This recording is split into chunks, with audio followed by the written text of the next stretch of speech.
So this evening, the guided meditation, more reflective suggestions.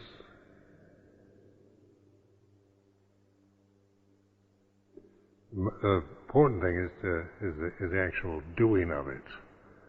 I mean, when you think about meditation and you get caught in endless doubts, should I do anapanasati, sweeping, sound of silence, metta?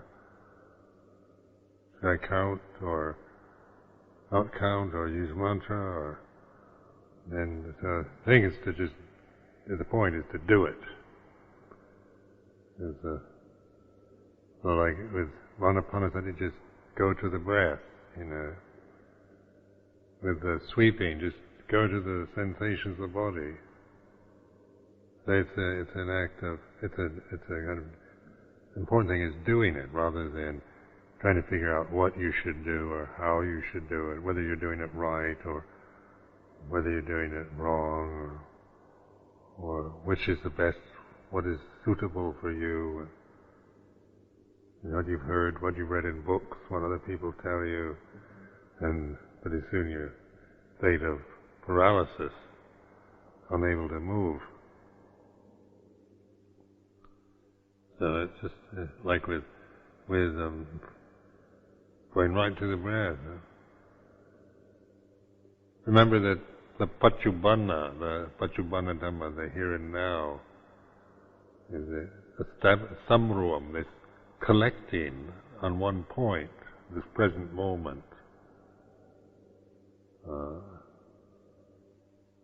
Being here with the way it is. So we start from very obvious things the way they are. The breath is like this, sensations, bodily sensations, as we sweep through the surface of the body, from the top of the head down to the soles of the feet. The sound of silence, here and now, isn't it?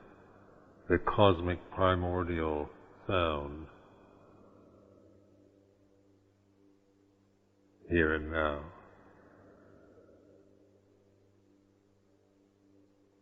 Then these are the what I use as a basis. When I don't know what to do, then I just go right. Sometimes I'll just use the sound of silence. Just tune into that. Or if I want something to do, then I sweep through the body. That relax. If I feel the body's tense, or feel tensions or kind of discomfort, physical discomfort, and I spend a lot of time just sweeping the body in this attitude of metta. And then to sharpen up concentration on anapanasati and get into a kind of refinement of tranquility.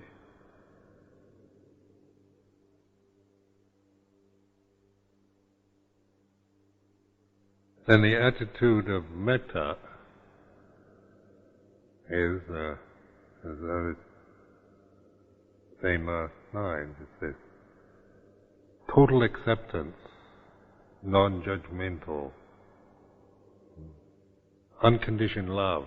You can use unconditioned love. In a sense, love isn't liking, not approving. It doesn't necessarily mean approving or liking. It means love is the ability to accept things for what they are.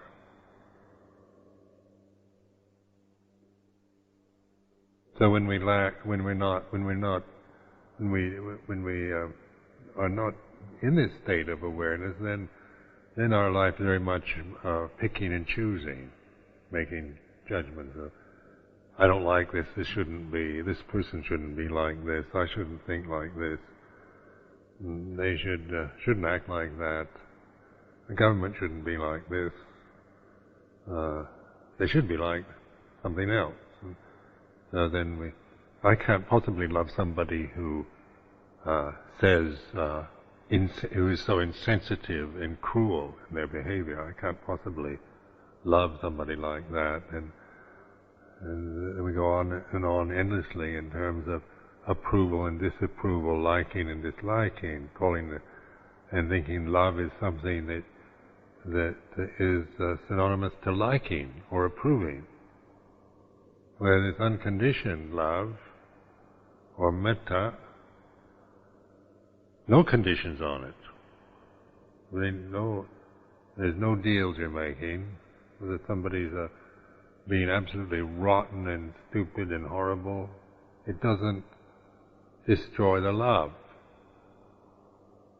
No matter what you're thinking, or how bad you've been in the past, or whatever, it's not a matter of destroying or perverting or disrupting love, because it's unconditioned in this attitude of metta. It isn't "I love you" if you act in the proper way. That's a conditioned kind of love, isn't it? If you behave yourself, then I love you. If you do what I want, then I love you. If you don't do what I want, then I don't love you anymore.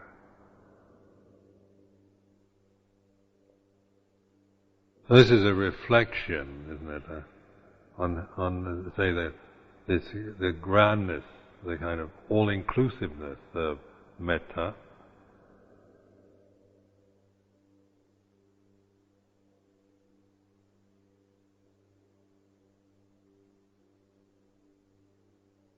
So in this way, what you do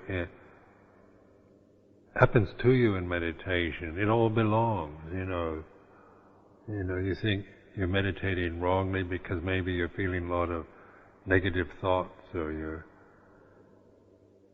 you're not getting the results you want, and so forth, and then you start doubting and thinking of yourself in negative ways, but all this is, in the attitude of metta, is total acceptance of even your wandering mind, or your disruptive thoughts, or the rage or resentment you're feeling. It's not passing any kind of value judgment. Like this, it's just able to bear and endure, and not make a problem about the quality or the state of the condition.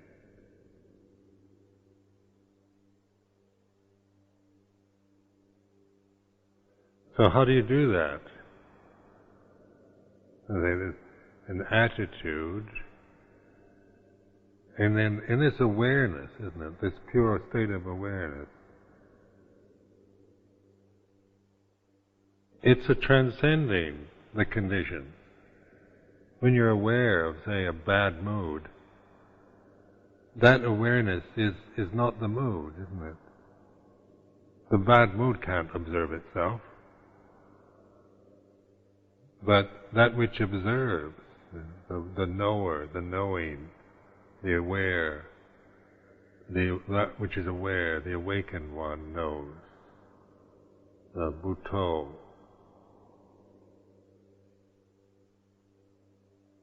So that's the transcendent state. Just by attention, just by paying attention to the present, whatever the condition might be, the attention is what you take refuge in, not in the condition. Don't take any refuge in the conditions, because they'll only lead to more confusion.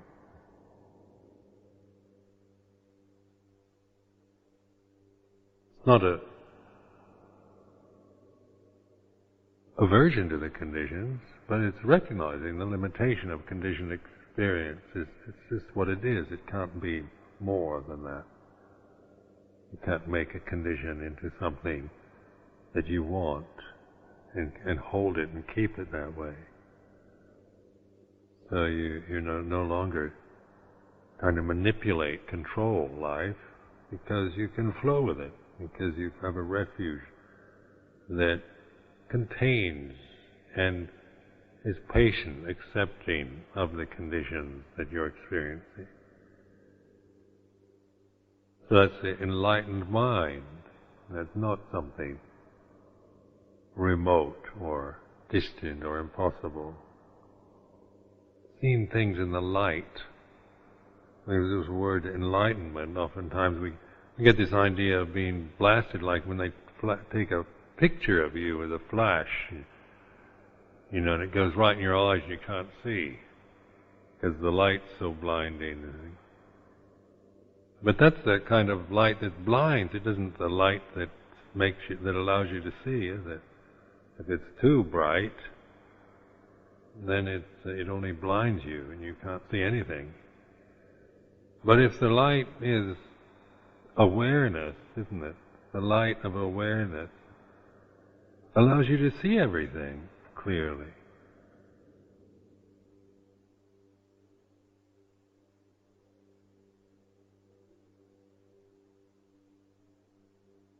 So it's not a blinding light. Enlightenment isn't being zapped and going into a fit over a kind of big flash of fiery light, but it's the ability to trust and rest in a state of awareness, where the light is enlightening things, lightens up everything. You can, if things are lit up properly, then you can see everything for what it is. If it's too dim, then you can only see maybe shadows. If it's too bright, it blinds you.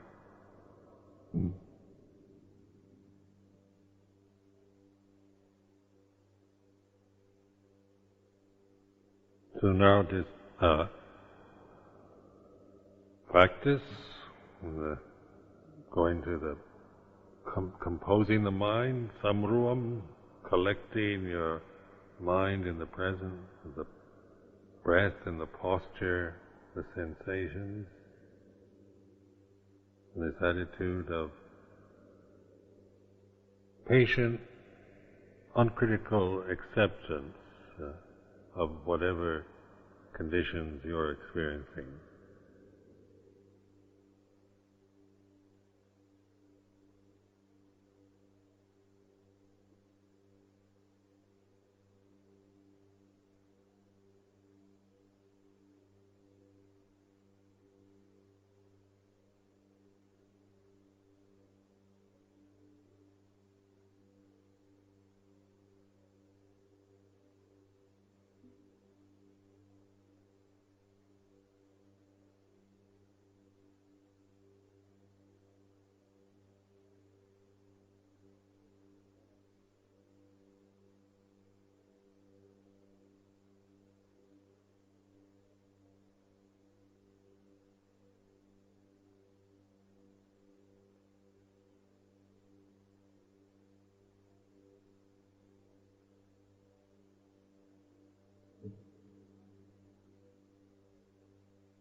Using the sound of silence, or somebody referred to it as a cosmic hum, a scintillating, kind of almost electric sound, background sound. So when your mind is open and relaxed, you begin to notice this. Even though it's going on all the time, we don't generally notice.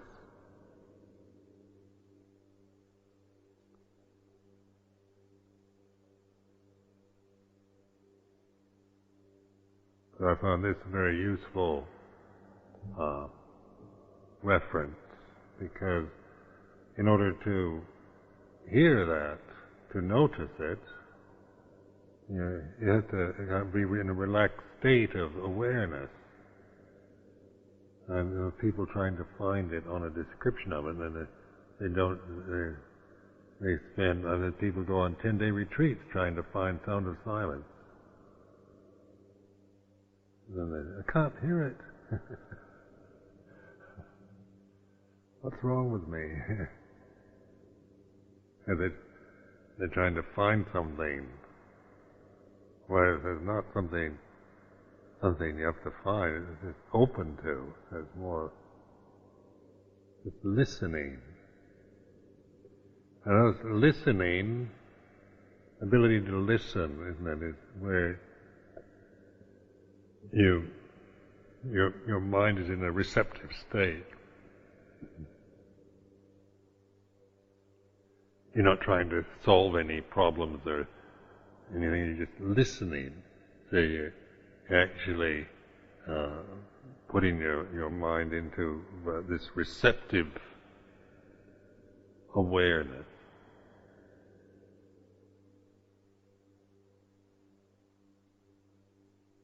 So it's an awareness that is receiving, willing to receive whatever is. And one of the things that you begin to recognize is this sound of silence.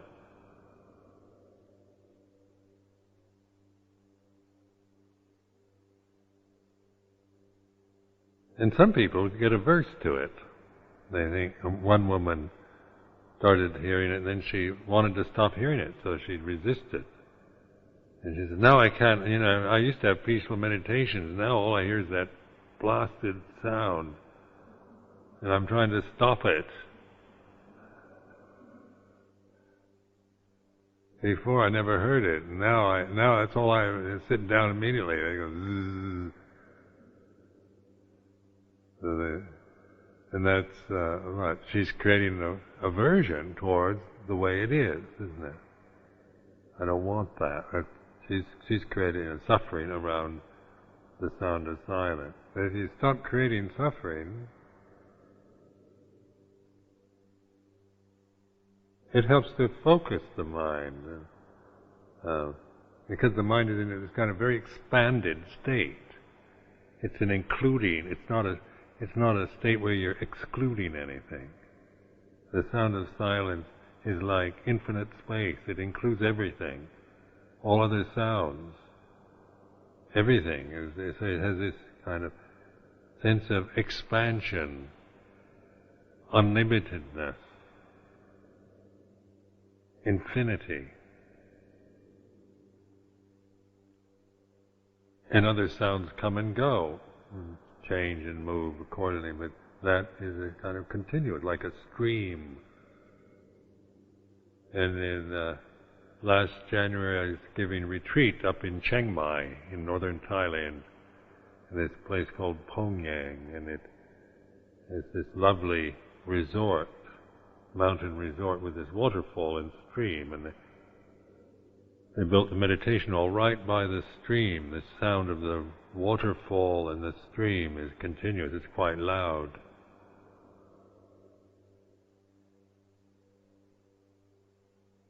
I remember somebody on the retreat, not this year, but the year before, got very averse to the sound of the stream. Said, I can't meditate here in Pongyang. It's too noisy. The sound of the stream is it's just too much for me. Can't bear it.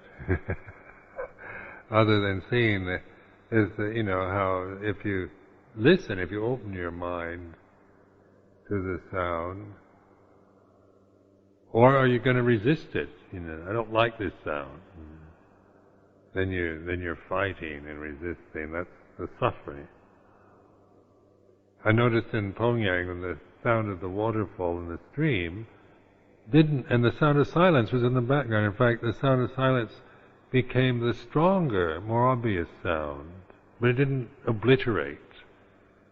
The sound of the stream, but they kind of worked together, and the sound of the stream didn't obliterate and disguise or cover up the sound of silence. So it's like radar, you've got this kind of the mind is in a very wide, expansive state of awareness. including, open to, including, receptive, other than shut off, closed, controlled.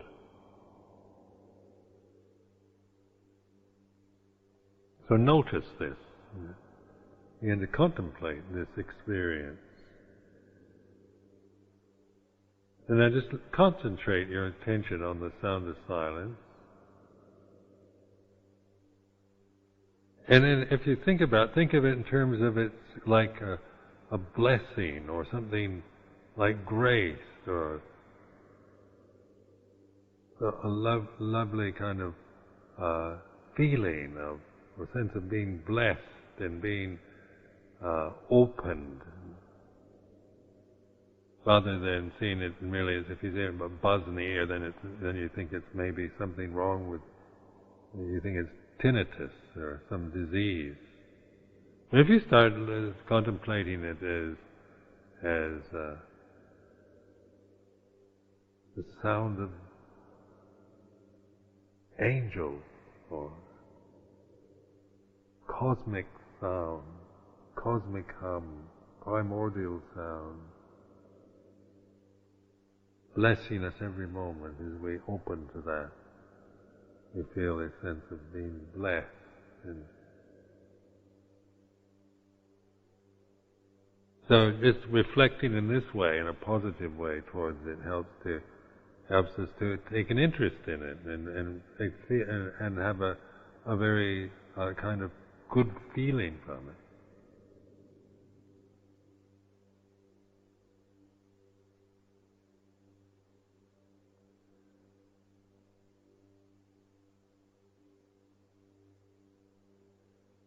You can begin to contemplate non-thinking, because when you're just listening to the cosmic sound, there's no thought, you notice, no thought. It's like this. Emptiness. Emptiness.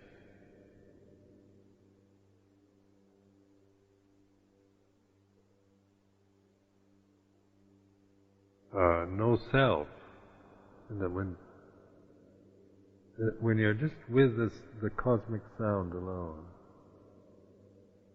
there's pure attention, but there's no sense of a person, a personality, of me, mine, anatta.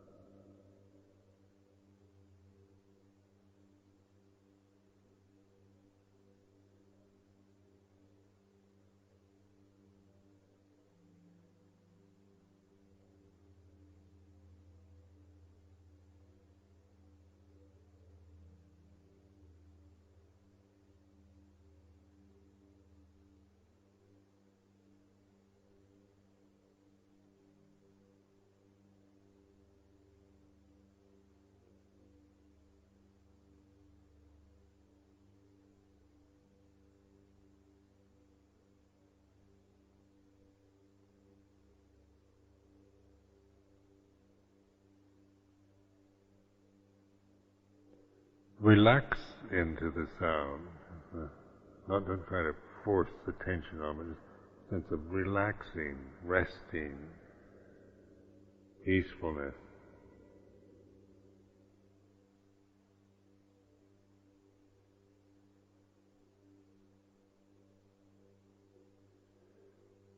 And then count sometime, just to sustain. You can count to 10. With this, listening to the sound of sound, you can think to yourself, 1, 2, 3, 4, 5, 6, 7, 8, 9, 10.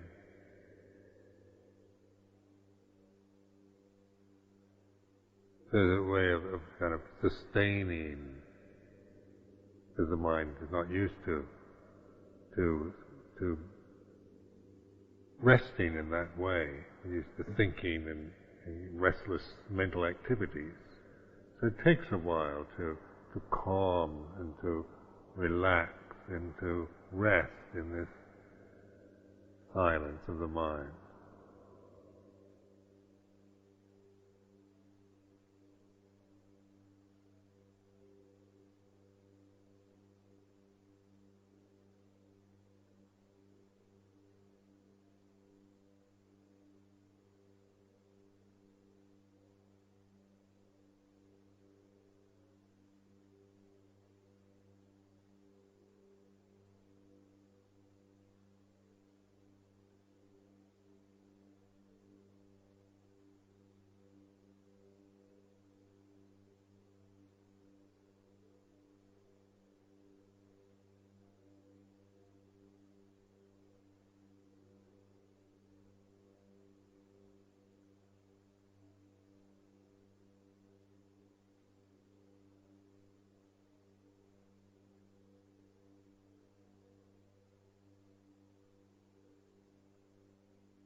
In that silence, you can also be aware of any emotions that arise. It's not an annihilating emptiness. It's not a kind of sterile nothingness. Is it? It's full. It's embracing. So you can be aware of just the movements of emotion.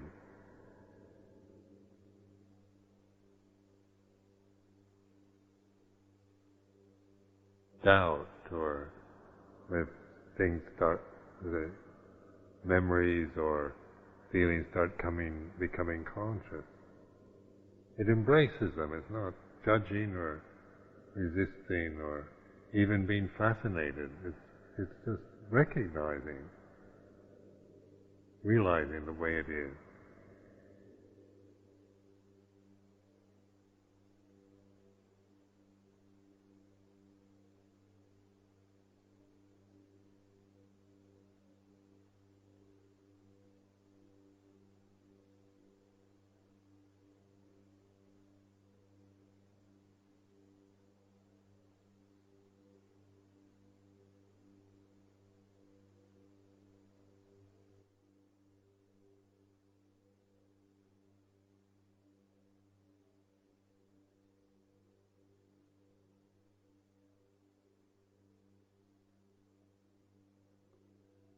With the sound of silence, because we tend to use the word sound itself, or perceptual conditioning of our mind. We connect sound with ears.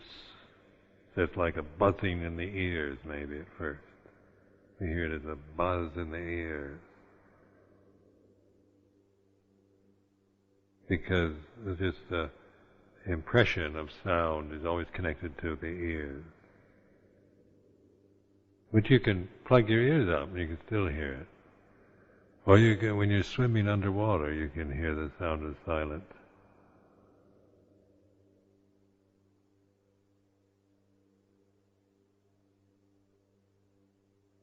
So what is it?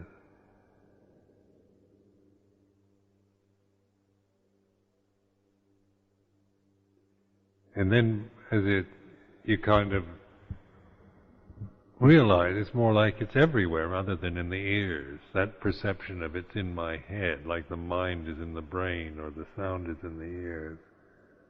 You see, you're changing from that kind of very conditioned way of experiencing through this sense of self and the cultural conditioned attitudes we hold, to a much more kind of wider understanding of the way it is.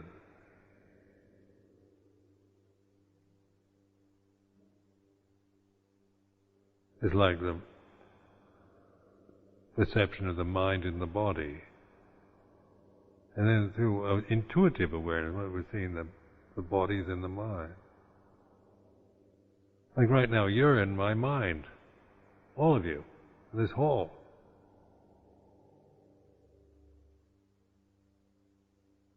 You're in the mind. Or on conventional level, we say each one of us, our mind is in our head. So you're sitting over there with a mind in your head.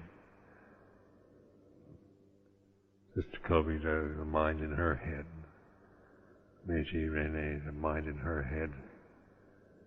Anagarika Yahu, the mind in his head. There's all these different heads with minds in them.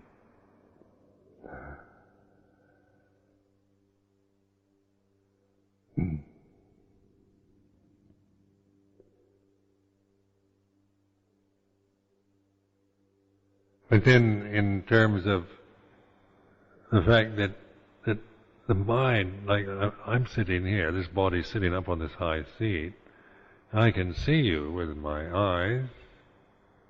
That's it, you're in the mind. You're not in my head. I can't say you're all in my brain, but the mind is capable. There's no limit to it.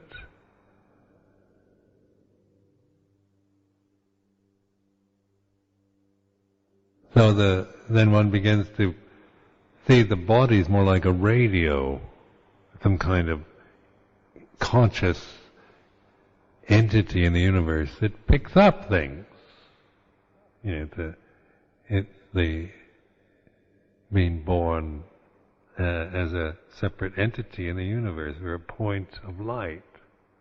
We're a conscious being in a separate form. But as a kind of fixed person, as a kind of solid physical person that we tend to assume, or is it something greater than that? Not so limited, not so heavy, not so fixed as our cultural conditioning tends to make it sound, or as we tend to perceive it. Because this sound of silence isn't like mine or in my head, but this form is able to recognize it, know things as they are. This knowing isn't the cultural knowing. It's not like interpreting everything from my cultural conditioning. It's seeing things as it is in a direct way, which isn't dependent on cultural attitudes.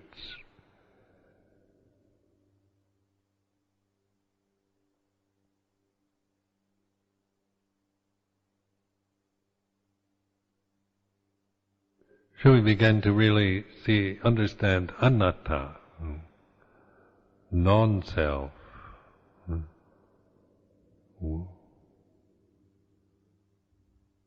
We're all connected, aren't we? We're all one really. We're not, as it appears to be, a collection of totally separate entities.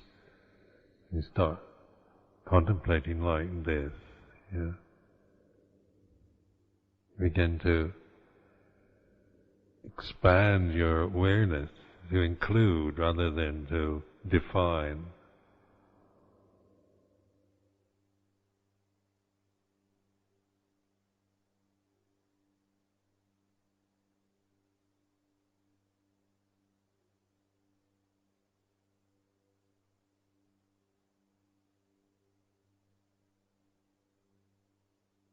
So in terms of meditation, where you're establishing awareness on this samruam in the present, collecting, recollecting, contemplating one-pointedness in the present, paccuppanna dhamma, the body, the breath, the sound of silence.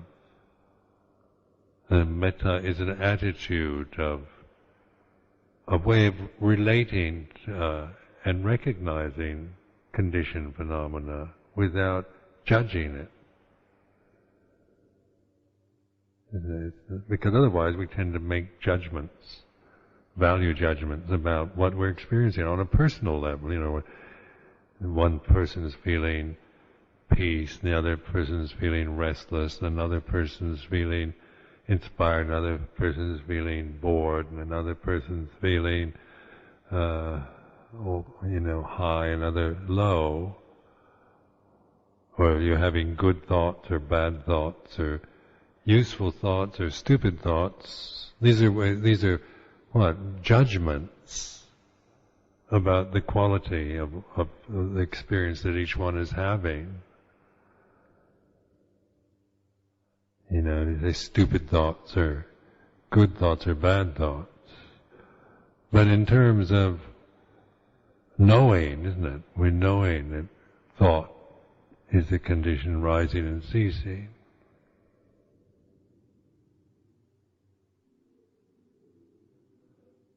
And even bad thoughts, horrible thoughts, rise and cease just like good thoughts. So it's not a matter of passing judgment about how bad you are because you're having bad thoughts, isn't it? It's the ability to recognize thought. The nature of thought is changing, permanent, non-self.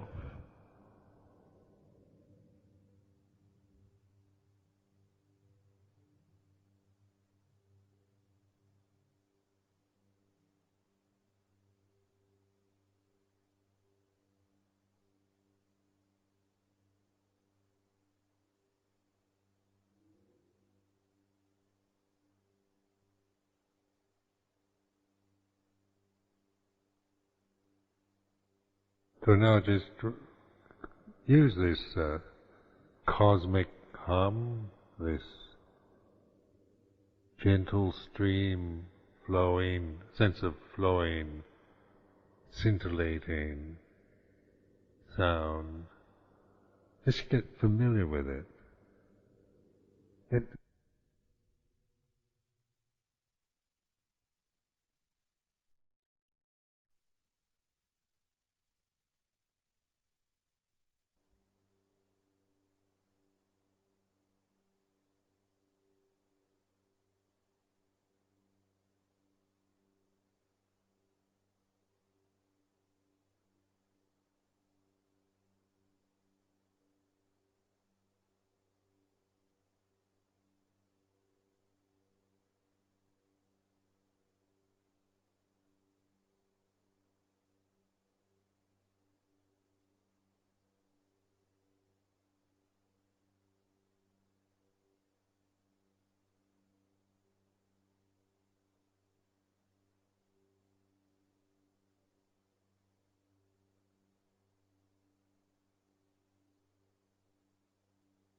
Sometimes, like with emotional experience, and you get all kind of wound up about something, and some strong emotional feeling, being indignant or upset by something, and you think, I'm not going to stand for that.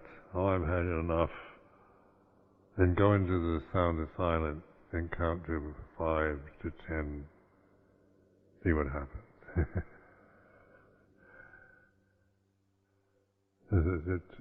That's the experiment with it. You can be here, right at this moment. Oh, I'm fed up, totally fed up. I've had enough. This is it. And then go into the silence.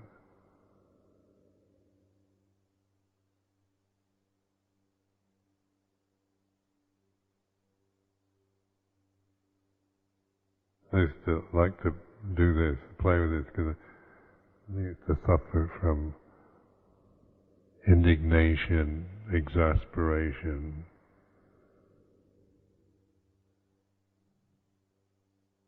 being fed up.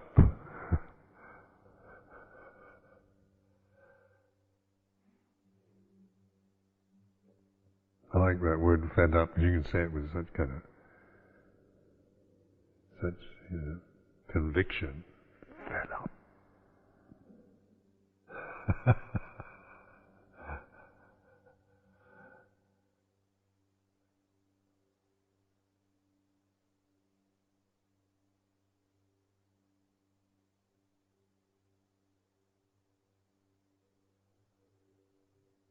But the way of training the mind, like this cosmic sound, the sound of silence, it's really a natural sound. That's why when you learn to rest with it, it's a sustainable. It's not created. It's not like you're creating a refined state that depends on conditions supporting refine. Like to sustain any kind of refined conditioning, you have to have very refined conditions supporting it. So you can't have coarse, raucous, noisy, loud, nasty things happening when you're and still sustain a sense of refinement in your mind, because the conditions won't allow that. To have a refined mental state, you have to have silence or kind of not a lot of demands, not a lot of raucous noise, no disruption, no quarreling and wars and explosions and that. But this very lovely kind of scene where everything's just very precious and controlled.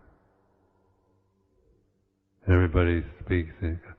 When we get into that state, we all get very precious, don't we? We whisper to each other in gentle tones, and somebody says, "Oh, it really shatters us," and we get very upset because we get so sensitive in that state.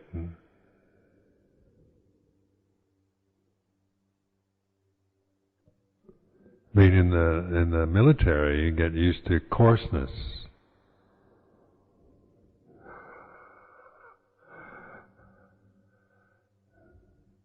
But say in the sound of silence, isn't, you begin to hear it wherever you are, in the middle of London, in a traffic jam in Bangkok, in a heated argument with somebody on the battlefield, when the chainsaw's going, when the pneumatic drill and the lawnmower and the chainsaw are all going at one time, and and when they and even when there's music, you can hear it.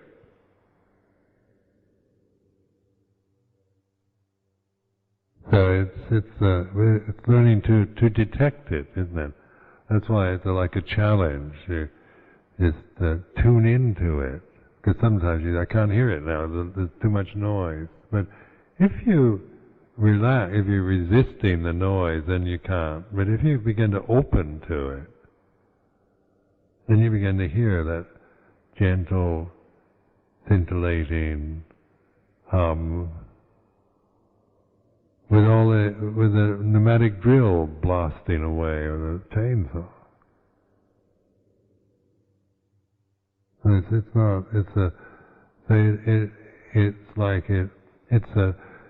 It integrates, it allows us to integrate mindfulness and meditation into movement, work, busyness. Like if you're in the kitchen, or washing dishes, or walking from here back to your room, or driving a car, or whatever. It works. It helps to. It doesn't make you heedless. It increases your. It allows you to be fully with what you're doing. It isn't it's a kind of distracting thing that makes you heedless if you're washing the dishes. It increases your mindfulness. It helps you to wash the dishes fully, to be really with the washing of the dishes, rather than just washing the dishes in your mind, you're thinking about all kinds of other things. Or when you're walking from here back to your room, you can be thinking about everything else. And if you use the sound of silence, it helps to be with the walking. Be mindful and with the very action that's happening in the present.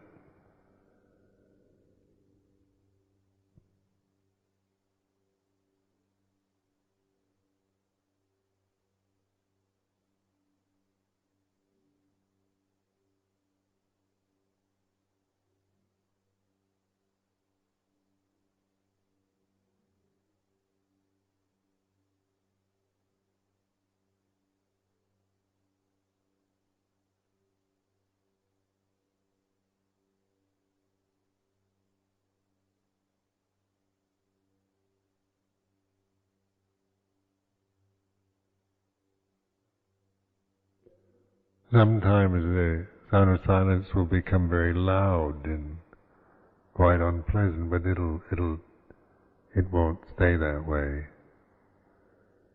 I remember one time it really was incredibly loud, seemed to be like ear-splitting. I thought, oh, something's going wrong.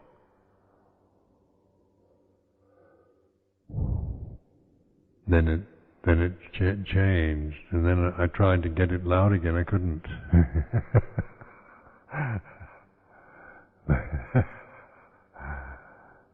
So it's something to, it's not something that's dangerous or.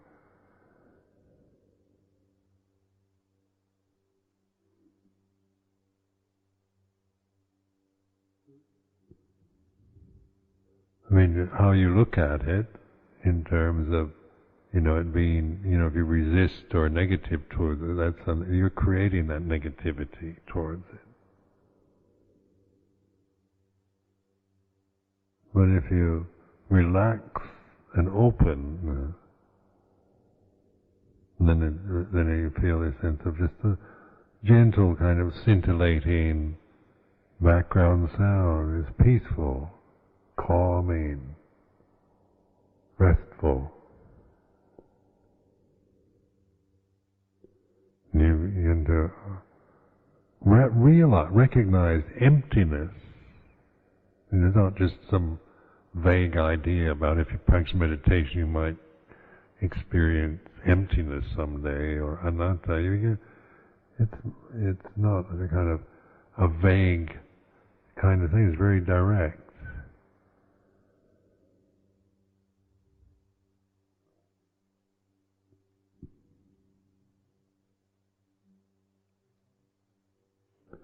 And contemplate what self is, in that emptiness and the sound of silence. And then when you become a personality, what happens?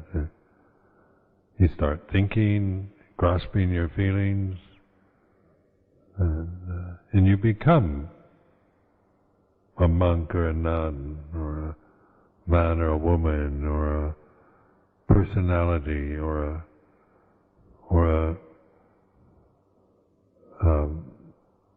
Pisces or an Aries, or a Asian or a European or an American or an old man or a young woman or whatever. It's through thinking, grasping at perceptions, Vedana Sanya Sankara,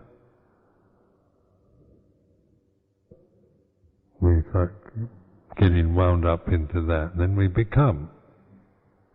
But in this emptiness, there's no nationality. It's not English, particularly. English comes and goes. Thai comes and goes. It's a pure intelligence. Doesn't belong to anybody or any group.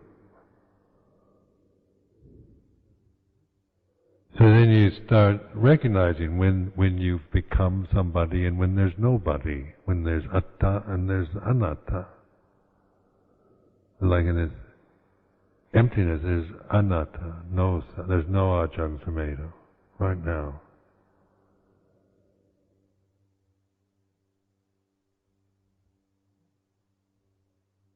I want to tell you about my personal history and all my qualifications and my achievements in the holy life over the past 33 years, and tell you about only that I'm, an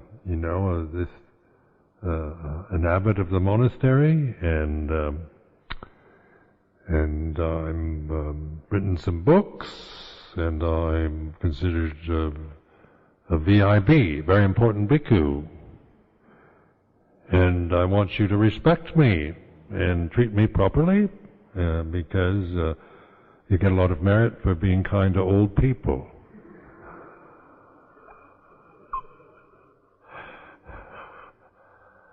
That's Ajahn Sumedho.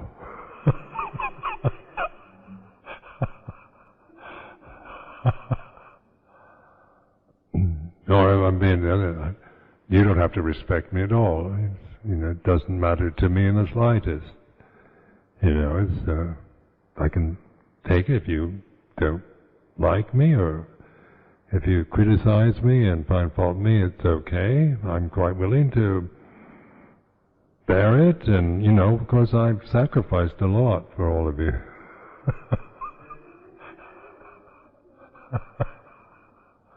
That's Ajahn Sumedho again, born again. And then gone now.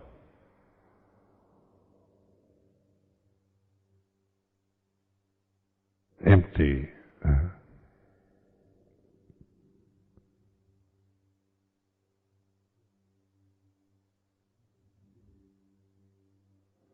So you can, just by exploring this, you get to really understand, what atta is, self, when you become a personality and so forth. And when there's no person, but there's still awareness, isn't it? It's an intelligent awareness. It's not a unconscious, dull stupidity. It's bright, it's clear,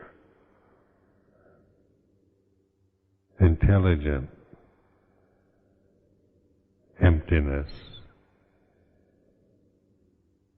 And then you can see when you become, you're feeling sorry for yourself, thinking about what I think, if you want my opinion. Let me tell you what's wrong with you. That kind of thing. Or the self-criticism, here I am, with a lot of weaknesses and faults and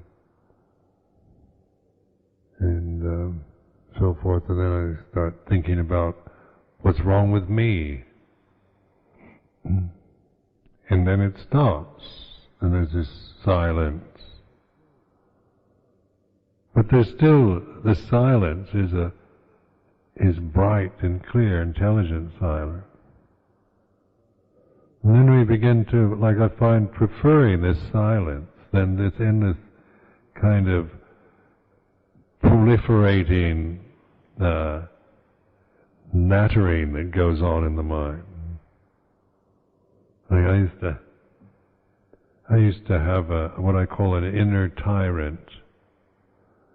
It's a bad habit I picked up. Of always criticizing myself.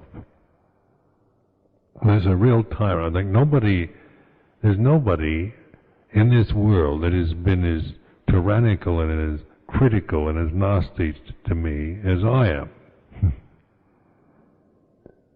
even the most critical person who's harmed and made me miserable has never made me as miserable, relentlessly miserable as I have.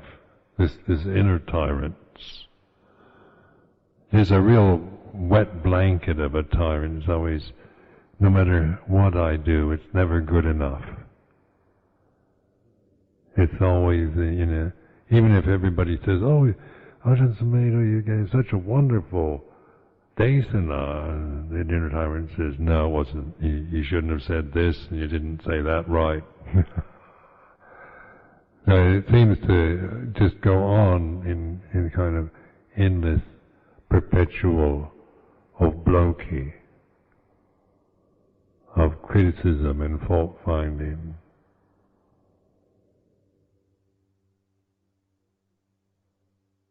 And yet it's just a habit. So I let it. I've freed my mind from this habit. Doesn't have any footing anymore.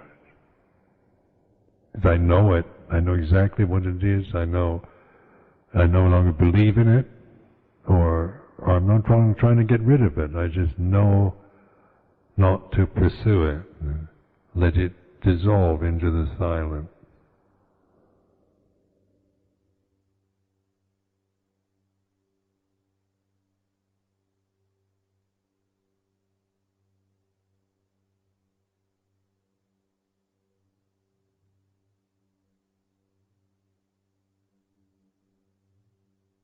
And that's a way of breaking these habits, a lot of these emotional habits we have that kind of plague us and obsess our mind. You can actually train your mind to, not through rejecting or denial, but through understanding and cultivating this silence.